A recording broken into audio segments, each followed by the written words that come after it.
Just to start off, can you just tell me a little bit about yourself and your background? Of course. I am a Southern California native. I was basically raised in the Torrance, Carson, South Bay area of Los Angeles. So very diverse, very large Filipino community. I always share that the fun fact with my household growing up is we were the house that every single one of our families, extended families from the Philippines, moved to first. So basically had people in my home 24/7. So yeah, we were like home base to a lot of our family that moved here to the States. The other half of my childhood was in the high desert of California. So huge culture shock. Literally went from looking like everybody around me in my community to being the only Asian. And then kind of hopped around between Orange County and Los Angeles and went straight into working into the entertainment and broadcast business after going to school and earning my degree in broadcast journalism at Cal State Fullerton. So I hopped from America's Most Wanted to E Entertainment and then went into live event production and toured across the US. And I've been kind of juggling all of the above and still do till this day. Which of course I juggle that also with being part of the cast of Food Network Chef Dynasty, House of Fang. That's amazing. And I know you've also made some significant strides in the pageant world. Can you tell me a little bit about how you first became involved in pageantry? Of course. My pageant journey is very unconventional in comparison to a lot of the women who are in this industry. I started pageants late in the game. I was in my mid 20s. I had just graduated Cal State Fullerton. I did the Miss America organization because I knew that they give scholarship money. And at the time, I really wanted to go to grad school at USC because I knew that the internships that I did, a lot of the people that got really amazing positions in the industry in broadcast media and entertainment came from the School of Annenberg at USC. Unfortunately, in my first pageant, I did not win, but it was a great experience as a young adult. So I went straight into working my 9 to 5 and getting my feet wet and gaining experience in broadcast and media. Um, and then, I really didn't find myself back into pageantry until my late 20s. I was about 29 when I joined a pageant again. And it was really only because a friend asked me to join it with her. She had just decided to do a pageant and she asked me to help her out. And naturally, I was just giving her tips and helping her prepare. And she asked me to do it with her. I definitely didn't feel ready to do that because I was in a very dark, sad place. I was very lost. I was going through a divorce, a survivor of domestic violence. And so, for me, I was really unsure about doing it, but I did it anyway. The girlfriend who I was helping out surprised me with the registration.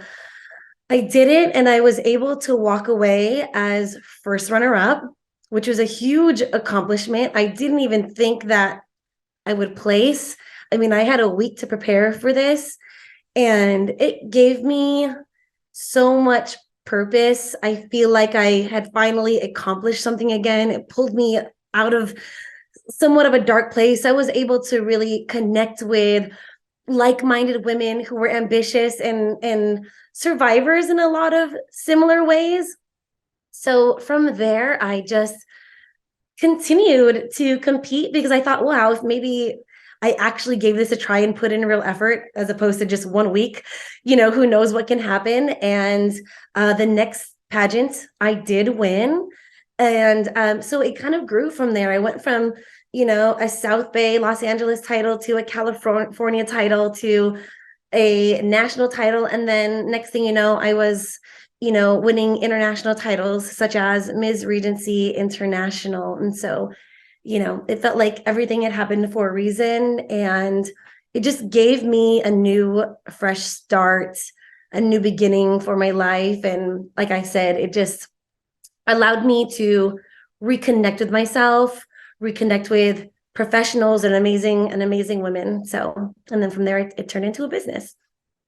That is, certainly an amazing story, and congratulations on all of your success so far. And congratulations also on joining, like you mentioned, Chef Dynasty House of Fang. Can you just tell me a little bit about how you first became involved in the show? Yes.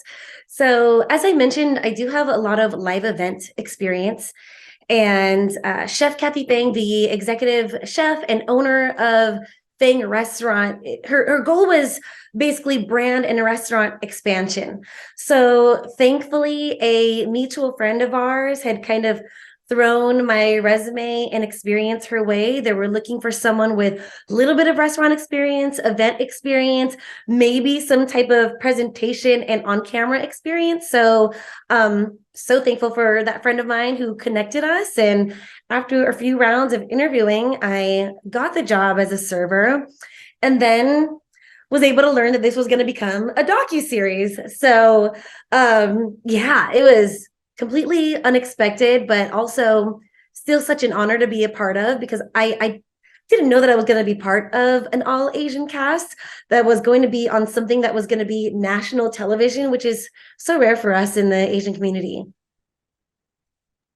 Awesome. And like you mentioned, this show does feature an all Asian cast. Can you just, in your own words, describe what you think is the impact and importance of seeing Asian representation like this on screen?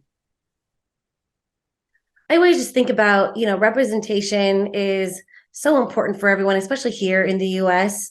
We're such a diverse country. And at the end of the day, we all want to be seen. Diversity just shows differences, and especially because the show is focused on food, there's no better way to show tradition and representation through cuisine. And I didn't realize how much impact it would really make on the Asian community and especially the Filipino community. I'm the only Filipino in the cast as well. And we are constantly, as a cast, getting messages from people of the API community just saying thank you. Like, wow, we're so proud to see an all Asian cast. Filipino titas at the restaurant are like, oh my goodness, we're so happy to see lumpia on screen.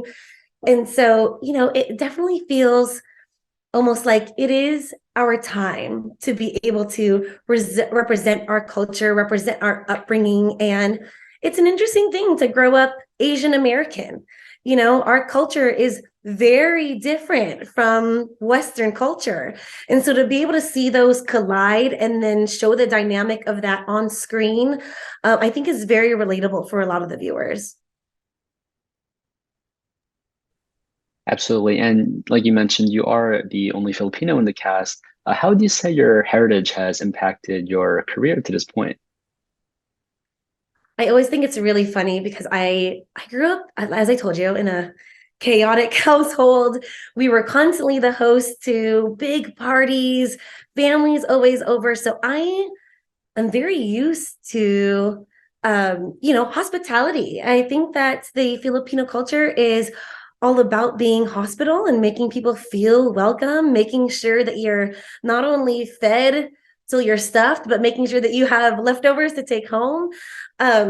I always feel very lucky to say that I grew up in a very creative and expressive household. My parents didn't hold us back from anything that we wanted to do, whether it was singing karaoke and putting together little skits to perform in front of the family. And I didn't really think about it until I started to see these full circle moments for myself in my career. But I think that starting from childhood, it became very comfortable for my siblings and I to entertain and always keep our doors open for guests to feel welcome. And so it's translated in so many ways, not only in my role as a server and seeing new guests all the time who are so excited to come to Fang from all over the world, but also on the entertainment side as well, to be able to kind of step in front of the cameras and kind of almost pretend that they're not there. And so I'm very thankful for my parents for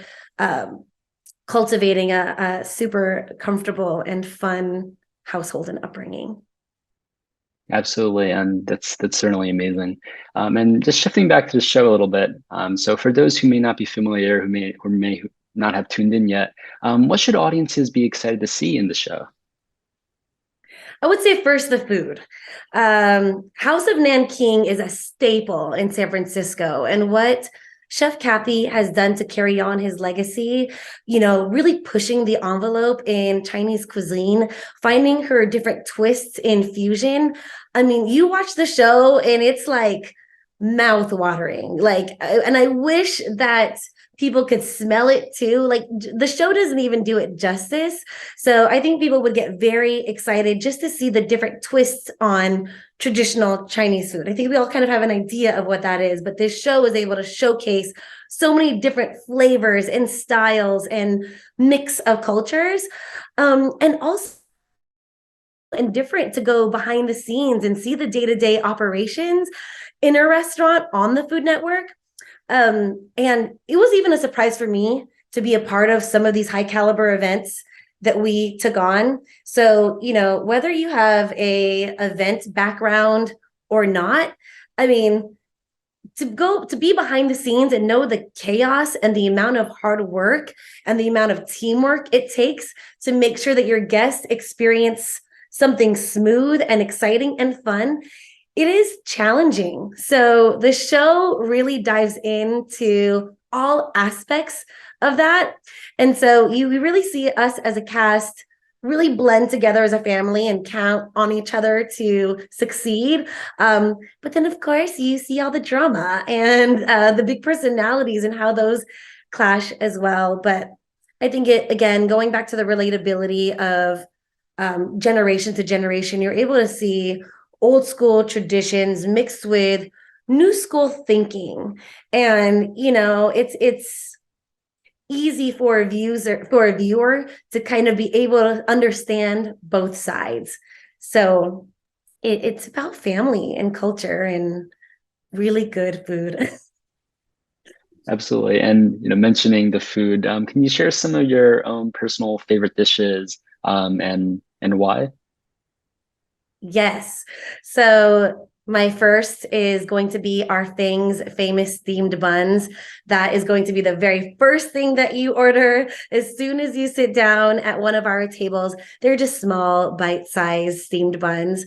The pork belly and chicken are my favorite. There is just a really special savory sauce that Kathy does, and it is mouth-watering and so, so good. I mean, you can eat like 10 of those in one sitting. Those are very dangerous. I am a huge fan of the crispy honey chili short ribs. This is like a party in your mouth. It's like crispy coated short ribs with so much flavor and an amazing sauce, and it's over bok choy. I love bok choy. So people are always very genuinely surprised and happy to feel and taste that burst of flavor because it's the mix of sweet, savory, crunchy, but like cold and nutritious with the bok choy as well. And then, of course, my favorite dish to serve is going to be our sizzling house fried rice, which they call the TikTok rice because it went viral. Because what we do is we serve the rice tableside, we pour the egg over the fried rice, and then we basically mix it there at the table.